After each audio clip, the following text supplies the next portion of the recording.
炼狱冥河，那条贯穿生死、流淌着神冥界极具含义的河流，在这极致毁灭的高温中被无情的蒸发，连一滴明水都无法逃脱这炙热焚烧的命运。萧炎的黑袍已被烈焰焚烧，但他的眼神却更加炽热，因为在此刻，他身上所散发出是神圣气息中，他感受到了自己的炎之一道有了一丝精进，在体内沸腾。每一次与炎神能量的融合，都让他感觉到自己的道法修为在提升，这就是他在绝境中的突破，是死亡边缘的独孤一掷。他的眼神坚毅而冷静，即便是身受轻伤，也不见丝毫慌乱。玄妙的大道之法在他身上展露，无疑随着能量的消散，四周的景象渐渐恢复平静，但那残存的热度和骄横依旧讲述着刚刚发生的激战。萧炎站立的地方，余烬在缓缓熄灭，他的身影在烟尘中显得愈加高大，像一个不屈的战神，面对着强大的对手，展现出了他的强大实力与智慧。在这片彼岸冥河中，独自书写着属于自己的传奇。萧炎凭借自己超凡的洞察力与自身的可怕实力，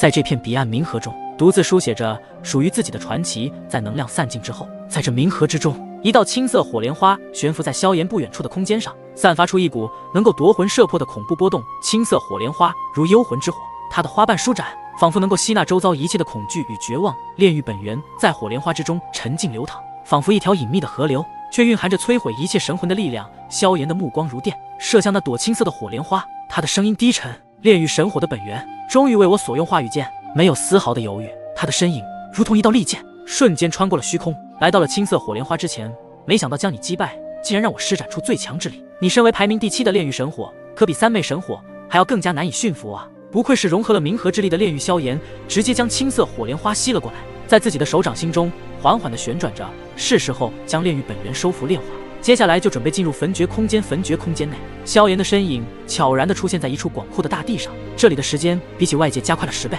所以外界的1天就是这里的10天，外界的1年就是这里的10年，所以炼化炼狱本源的时间也会大大的缩短。小家伙实力不错，这道炼狱神火融合了冥河之力后，实力大涨，即便是寻常的大道主神都难以将其制服，而你竟然做到了。看来焚神五半火的力量下施展出最强之力，在这绝境中让你的炎之一道有所精进了几分。接下来再将炼狱本源炼化，你的大道怕是能够提升到大道中期。无处不在的焚老出现在萧炎的眼前，他一脸欣赏地看着萧炎。焚老，这炼狱神火还真是让我大吃一惊，如果自己如今没有突破到大道主神，恐怕真的难以收复他的本源。萧炎的手掌心中再次浮现出青色火莲花，其中散发着青色恐怖的能量波动，那就是炼狱的本源。炼狱的神技能够炼化一切神魂，即便是大道神魂，它能够将其炼化。这就是炼狱神火的可怕之处，就是因为它只针对神魂有影响。如果是针对身体强大的大道主神，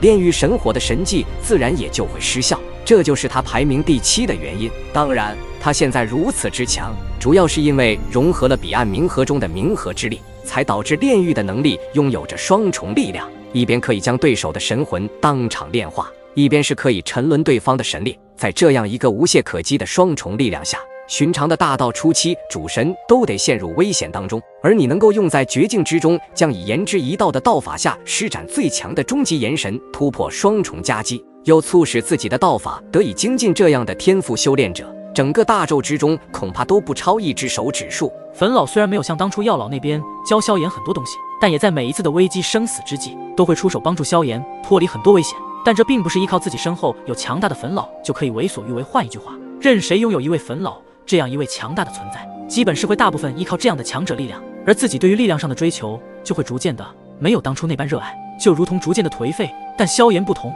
他即便拥有焚老这样的一位强者存在自己的身边，可他并没有完全依赖焚老的力量，反而有了焚老的力量，让自己在成长的道路上更加的充满信心。但成就如今这样的一个高度，那么完全都还是要靠自己的天赋以及生死之间的历练。绝境中的求生，萧炎的心中其实有些明白，焚老在自己身边引领着自己，恐怕也都是焚神大布局计划的其中一环。不仅是萧炎自己，就连其他几位无上的传承者也都是一样，他们都是这一场大布局计划之中的一枚棋子。虽然知晓焚神的大布局计划中，他们乃是一枚棋子，但为的都是彻底的结束那一场伊芙利特之际的天古浩劫，他们也没有太多的想法，而且他们也借助着焚神为他们铺好的道路一直走下去，使得他们的机缘比起寻常修炼者更加的与众不同，实力更是超越其他修炼者的提升速度。已经收服了炼狱神火本源，不知林兄和沐尘那边的情况如何了？萧炎的目光瞭望着彼岸冥河的另外的水域方向，因为在那个方向正是灵动和沐尘2人寻无上神韵之气的地方。他们二人乃是也是无上传承者，他们的道路机缘与你一样。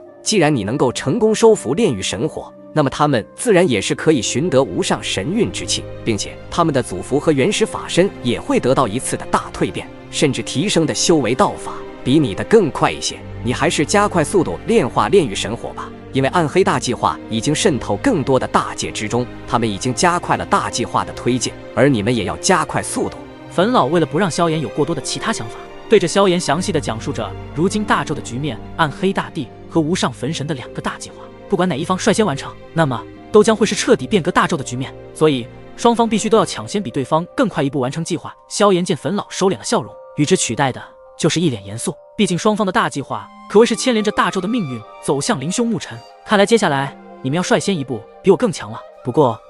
我也会以最快的速度集齐9道神火，届时就能开启焚神9火的全部力量，激活那传说中的无上神力，一举登顶无上之境。萧炎的心中暗自呢，难道如今他们3兄弟在神冥界同时得到了无上的机缘？只要这一次的机缘被他们全部收获领悟，那么他们3兄弟的实力也都会大幅的提升。到时候就是他们几人前往神器联盟复仇的时刻。特别是那位9域天神阁的大玉天神驹，也就是9域天神阁副阁主的天龙，他将会成为灵动牧尘复仇的第一个目标。而且这一次万兽神界和无量神界的毁灭，导致萧炎的亲朋好友全部陨落，这个仇萧炎绝不会忘记新仇旧恨，他们心中的痛苦将会加倍的愤骸回去。待我们3兄弟突破后，万界神州的神器联盟也将不复存在了。萧炎一想到这里后，心中自然那有着愤怒的火焰正在燃烧，旋即缓缓地闭上了眼睛，盘腿而坐势，放出强大的大道神魂力量，将自身以及炼狱神火的本源彻底的笼罩而下，并且催动了能够加快炼化神火本源的焚神诀。一道道奇特的金色力量在萧炎的体内不断的散发出去，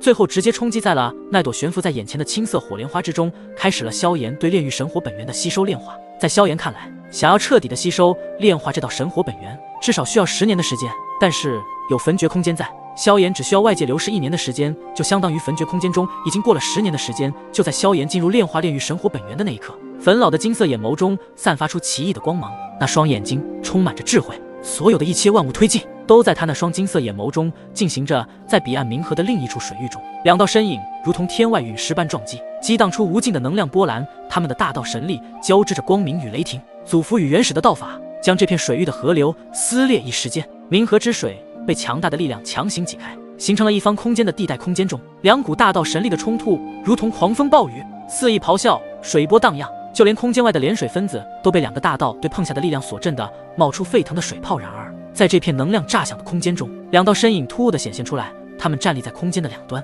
一位是身穿紫色衣袍的男子，以及一位一袭白金色衣袍的男子。这2位正是灵动和沐尘。此时他们各自凝聚着属于自己的大道神力，他们的力量无比的强大，以至于仅仅是凝聚的过程中，就伴随着大道所形成的风暴怒号和雷鸣的轰鸣。他们2人目光交汇，雷霆万钧在其中激荡，彼此间的气势仿佛是天地初开时的混沌巨响轰隆。随着一声震耳欲聋的轰鸣，2股大道神力如同2条狂暴的龙蛇，在虚空中撞击纠缠，每一次交锋都似乎要将周遭的空间撕裂，释放出毁灭性的气浪。那些气浪携带着摧枯拉朽的力量，仿佛能将世间的一切生灵化为虚无空气中弥漫近乎末日的味道，让人感到窒息。他们的大道神力玄妙至极，他们的动作快捷而有力，每一招每一式都蕴含着毁灭的道法。当他们的道法力量相撞时，那爆发的毁灭能量光芒照亮了这片空间，而那恐怖的波动则让空间开始剧烈颤抖。在灵动和沐尘2人的激烈交战后，他们的大道神力频频齐出，爆发出的毁灭波动除了将周围的冥水给挤出之外，没有任何可以引动隐匿在冥河之中的无上神韵之气。